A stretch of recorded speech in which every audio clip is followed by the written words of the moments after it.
Hello साथियों, इस YouTube video में आप सभी का स्वागत है। आज हम इस वीडियो में राष्ट्रपति पढ़ने वाले हैं और राष्ट्रपति के हम विभिन्न परीक्षाओं में आए हुए प्रश्न देखने वाले हैं और ये सभी प्रश्न हम वाक्य सहित हल करने वाले हैं। तो हमारा पहला प्रश्न है, निम्नलिखित में से किसको भारत का प्रथम नागरिक कहा जाता है? तो भारत का प्रथम नागरिक कहा जाता है राष्ट्रपति को। और ये राष्ट्रपति के बारे में संविधान में अनुच्छेद 52 राष्ट्रपति के बारे में बात करता है।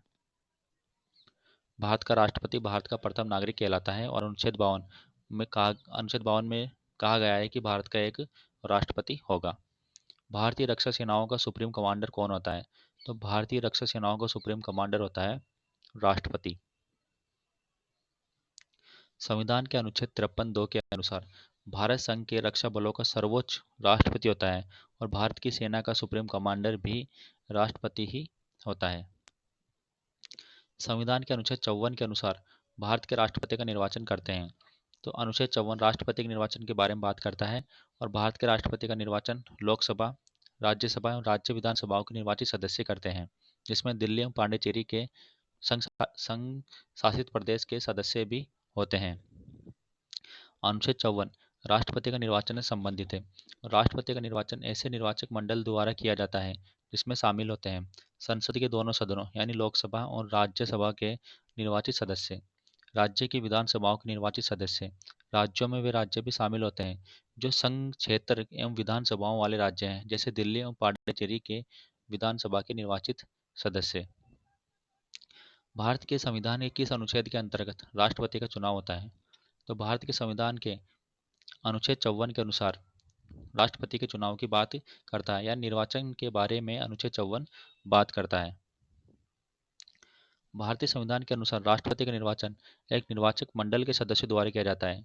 उस निर्वाचक मंडल में शामिल होते हैं तो उस निर्वाचक मंडल में संसद के दोनों सदनों के निर्वाचित सदस्य यानी लोकसभा और राज्यसभा के सदस्य जो निर्वाचित हों और राज्य विधानसभाओं के निर्वाचित सदस्य शामिल होते हैं। निम्न में से किसी राष्ट्रपति के निर्वाचन मतदान का अधिकार प्राप्त नहीं है? तो इसमें लोकसभा के निर्वाचित सदस्यों को भी प्राप्त है, राज्यसभा के निर्वाचित सदस्य भी राष्ट्रपति के निर्वाचन मतदान कर सकते हैं और राज्यों की विधानसभा के निर्वाचित सदस्य भी राष्ट्रपति के निर्वाचन मतदान कर सकते हैं। जबकि राज्यों की विधान परिषदों यानी उच्च सदन, राज्यों की उच्च सदनों के निर्वाचित सदस्य इसमें मतदान करने का अधिकार नहीं रखते हैं। तो हमारे क्वेश्चन का आंसर भी यही होगा, ऑप्शन 4।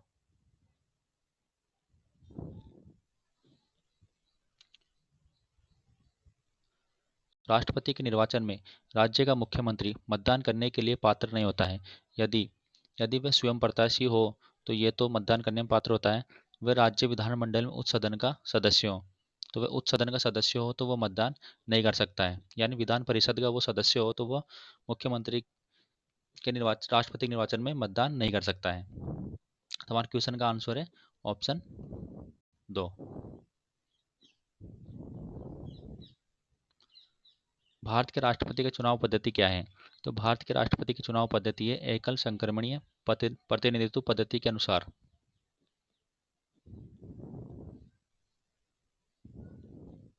भारत के राष्ट्रपति पद के लिए किसी व्यक्ति का नाम प्रत्याशी के रूप में प्रस्तावित किए जाने के लिए न्यूनतम कितने निर्वाचकों का समर्थन आवश्यक होता है? तो इसमें 50 प्रस्तावक और 50 अनुमोदक की आवश्यकता पड़ती है।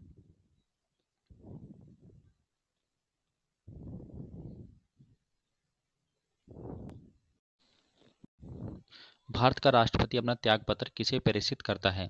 तो भारत का राष्ट्रपति अपना त्यागपत्र देता है उपराष्ट्रपति को।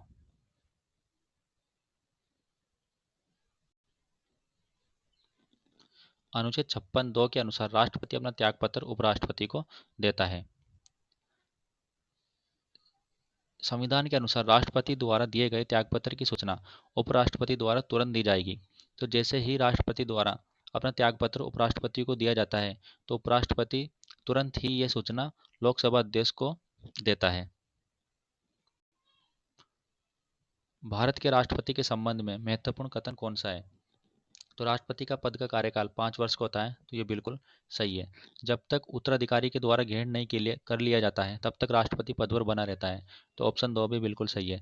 राष्ट्रपति इस पद पर पुनर्निर्वाचन का पात्र होता है, तो ये भी बिल्कुल सही है। राष्ट्रपति अपना त्यागपत्र भारत के उपराष्ट्रपति को देता है, तो इसमें चारों ऑप्शन ही बिल्कुल सही है। राष्ट्रपति के बारे में, भारत के राष्ट्रपति भारत के राष्ट्रपति के बारे में इन चार ऑप्शन में से बात की गई है, उसमें से हमें देखना है कि कौन सा सही है। तो भारत का राष्ट्रपति दूसरे कार्यकाल के लिए निर्वाचित नहीं किया जा सकता।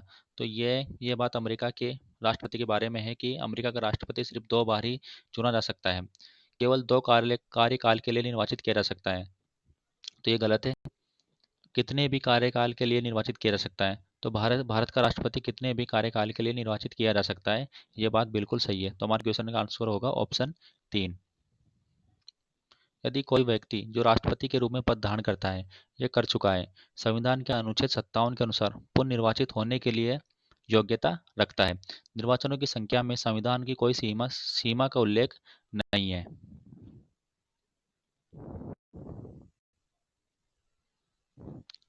भारत के राष्ट्रपति बनने की न्यूनतम आयु कितनी होनी चाहिए? तो भारत के राष्ट्रपति के बनने की न्यूनतम आयु होती है 35 वर्ष।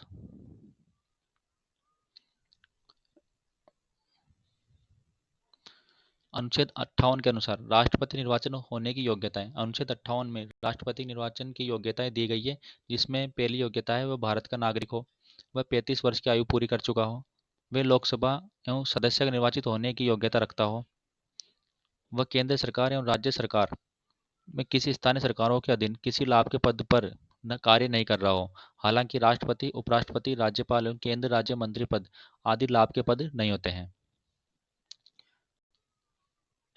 भारत के राष्ट्रपति के निर्वाचन हेतु एक व्यक्ति भारत का नागरिक होना चाहिए, तो ये बिल्कुल सही है। और 35 वर्ष की आयु पूरी कर चुका होना चाहिए, तो यह बिल्कुल सही है। राज्यसभा के सदस्य का निर्वाचन हेतु योग्यता होनी चाहिए, या लोकसभा के सदस्य के निर्वाचन हेतु योग्यता होनी चाहिए।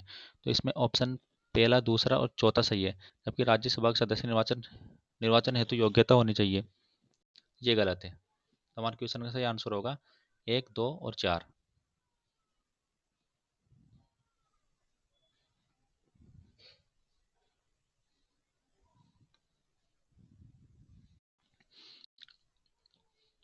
राष्ट्रपति को शपथ कौन दिलाता है? तो राष्ट्रपति को शपथ दिलाता है उपराष्ट्रपति, वो भारत के मुख्य न्यायाधीश। राष्ट्रपति को शपथ दिलाता है भारत के मुख्य न्यायाधीश। अनुच्छेद 60 के अनुसार, अनुच्छेद 60 में राष्ट्रपति की शपथ के बारे में बात की गई है। भारत के राष्ट्रपति बनने से पूर्व प्रत्येक व्यक्ति भारत के मुख्य न्यायाधीश द्वारा शपथ ग्रहण करेगा। भारत का राष्ट्रपति शपथ लेता है, तो भारत का राष्ट्रपति शपथ लेता है संविधान और कानून के संरक्षित या प्रतिरक्षित करने की। संविधान के अनुच्छेद 61 के अनुसार यदि राष्ट्रपति के विरुद्ध महाभियोग संकल्प लाया जाता है, तो जब उनके द्वारा संविधान का उल्लंघन किया हो, शपथ का असत्यापन किया हो, या उच्चतम न्यायालय की सलाह का अवहेलना की गई हो, या निर्णय शक्ति का दुरुपयोग किया गया हो, तो इसका सही आंसर होगा संविधान का उल्लंघन करने पर राष्ट्रपति के विरुद्ध महाभियोग लाया जाता है। भारतीय संविधान के अनुच्छेद 61 में राष्ट्रपति के विरुद्ध महाभियोग लाने की प्रक्रिया दी गई है, और ऐसा प्रस्ताव लोकसभा या राज्यसभा में लाया जा सकता है, यानी दोनों सदनों में से किसी भी सदन में यह प्रस्ताव लाया जा सकता है, और इस प्रस्ताव कम से कम 1/4 सदस्य द्वारा हस्ताक्षर सहित प्रस्तावित होना चाहिए। भारतीय राष्ट्रपति के विरुद्ध महाभियोग की कार्रवाई की शुरुआत की जा सकती है। तो भारतीय राष्ट्रपति के विरुद्ध महाभियोग की कार्रवाई अनुच्छेद 61 के द्वारा की जाती है, और ये सदन के दोनों सदनों में से किसी में भी की जा सकती है।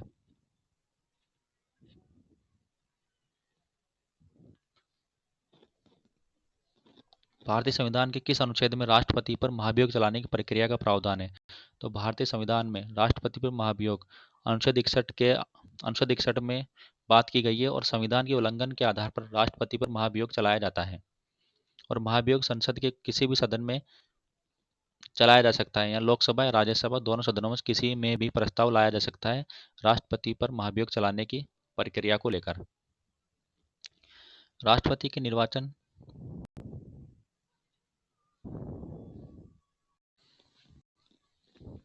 राष्ट्रपति के निर्वाचन संबंधी विवाद का मामला भेजा जाता है, तो ये भेजा जाता है सर्वोच्च न्यायालय को।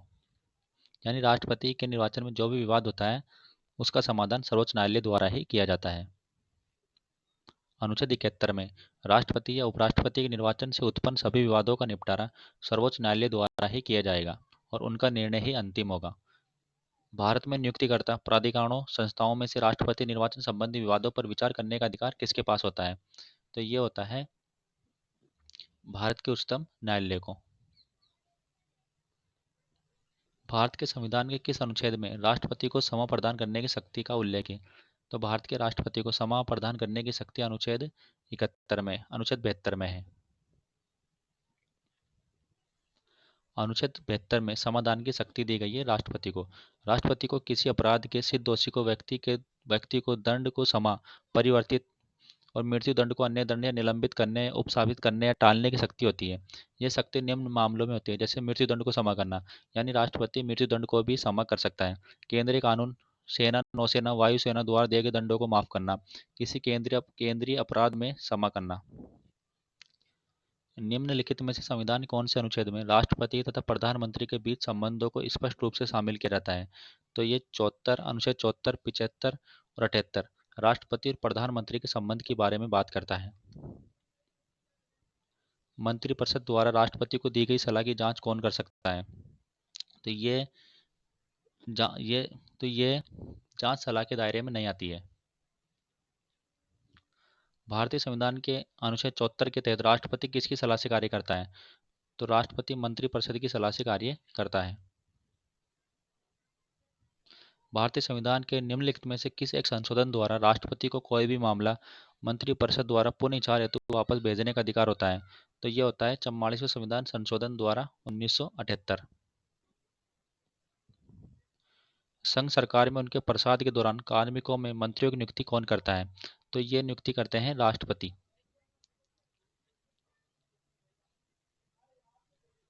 अब राष्ट्रपति के बारे में कुछ कथन दिए गए हैं, उनमें देखना है कौन सा सही है। तो भारत में प्रधानमंत्री का चयन राष्ट्रपति करते हैं। भारत में प्रधानमंत्री का चयन राष्ट्रपति करते हैं, तो ये गलत है। मंत्रिपरिषद द्वारा प्रधानमंत्री का चयन किया जाता है, यानी लोकसभा के निर्वाचित सदस्यों द्वारा। प्रधानमंत्री की सलाह पर अन्य मंत्री नियुक्ति राष्ट्रपति करते हैं, तो ये बिल्कुल सही है। राष्ट्रपति को मंत्रिपरिषद की सलाह माननी होती है, तो ये बिल्कुल सही। तो 2 और 3 दोनों सही है। भारतीय संविधान किस अनुच्छेद के अंतर्गत राष्ट्रपति को विशेष ज्ञान वाले व्यक्तियों को राज्यसभा में मनोनीत करने का अधिकार है? तो यह अनुच्छेद 80 में। राष्ट्रपति द्वारा राज्यसभा के लिए कितने सदस्य मनोनीत किए जाते हैं? तो राष्ट्रपति द्वारा राज्यसभा में 12 सदस्य मनोनीत किए जाते हैं।